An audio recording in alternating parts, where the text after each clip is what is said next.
Hi everyone. Today we're going to be doing lesson 10-2, solving equations algebraically. This is day 2 of that lesson. Again, we're going to do the same learning target as last time. We're going to be solving linear equations with variables on both sides of the equation. It is okay for you to use a calculator in this lesson today. If you want to use a calculator on your computer, or if your teacher lets you get a manual calculator, you can use that. For this first example C, we're just going to go through step 1 only. The directions say to find a number such that 1/2, I'm going to bracket this, 1/2 the number decreased by 2 is equal to 1/3 the number increased by 1. So we want to basically make this into an equation, use the words to form an equation. If you notice, we can pull some pieces out. 1/2 the number, let's use x as the number, decreased by 2 is equal to is obviously an equal sign, 1/3 increased by 1. So if we put this all together, the equation should be 1/2 x minus 2 is equal to 1/3 x plus 1.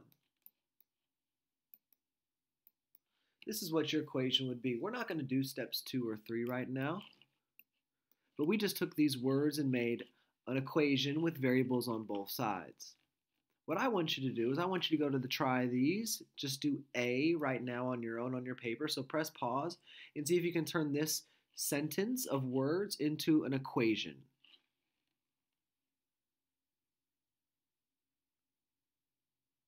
Okay, hopefully you did that and got that answer there for that one. On the back side of your paper, we're going to go through these 4 equations again. I expect you to write down all the work for A, and then you'll press pause, and then you'll go ahead and do the work for B, which is very similar to that. So for number 1A, the first thing we're going to do here is we're going to subtract 0.1x to both sides. 0.1, and that's really like 0.10x. Our new equation then would be 6 equals to, this would be 0.05x plus 8. Again, we're always isolating the variable, getting the variable on both sides, so we're going to subtract 8 to the right, keep it balanced, subtract 8 to the left. Our new equation then would be negative 2, let me get on the black, negative 2 is equal to 0.05x.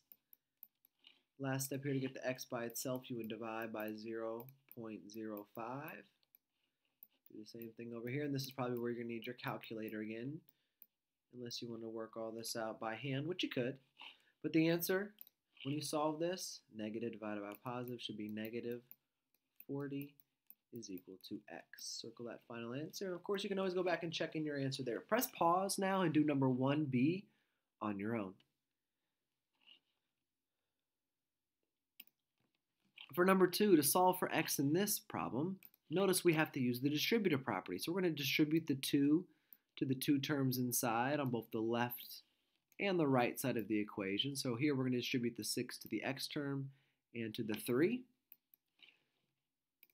So first, 2 times x is 2x, and then 2 times, this is a negative 11, is negative 22, equals to 6 times x is 6x,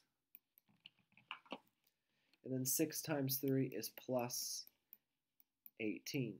Now, since we have variables on both sides, we can either move the 2x or move the 6x. I like to keep my x terms positive, so I'm going to subtract 2x to the left and 2x to the right.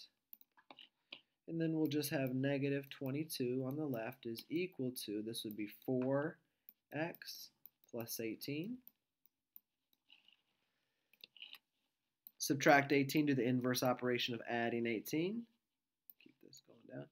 We're going to subtract 18 to over here. And then we should get negative, let's see, negative 22 minus 18 is negative 40 is equal to 4x. We're going to divide both sides by 4. And that should give us our answer then. A negative divided by a positive, that would be negative 10. Equal sign in the middle is equal to x. That's how you do number 2A. Go ahead and press pause and do 2B on your own.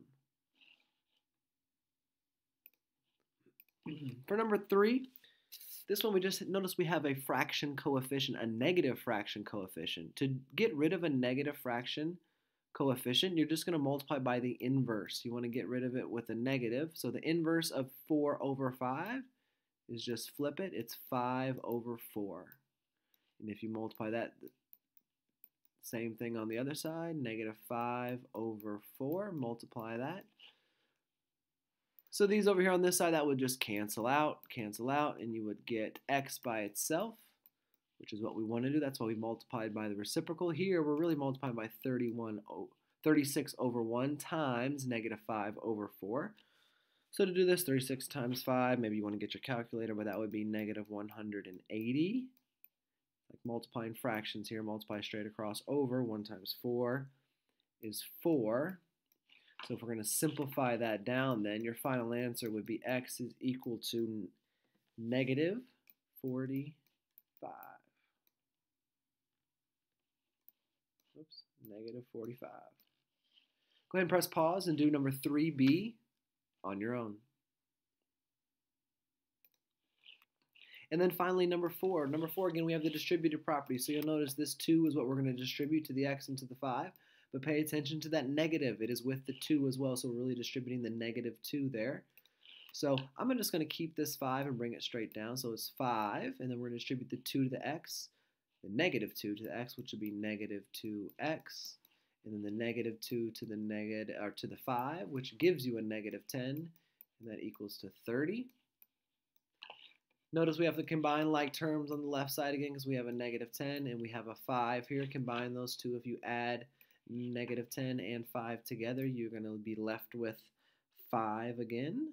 So I'm going to keep the negative 2x. It's going to be negative 5 is now equal to 30.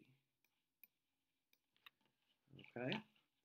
Now we're just solving a two-step equation again. So let me draw my balance line down this middle here. Add 5. Add 5.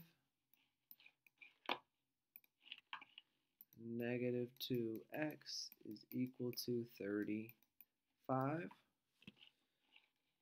To get the x by itself, we're going to need to divide both sides by negative 2. Divide by negative 2. And that should give us our final answer of negative 17 and a half. Another calculator problem.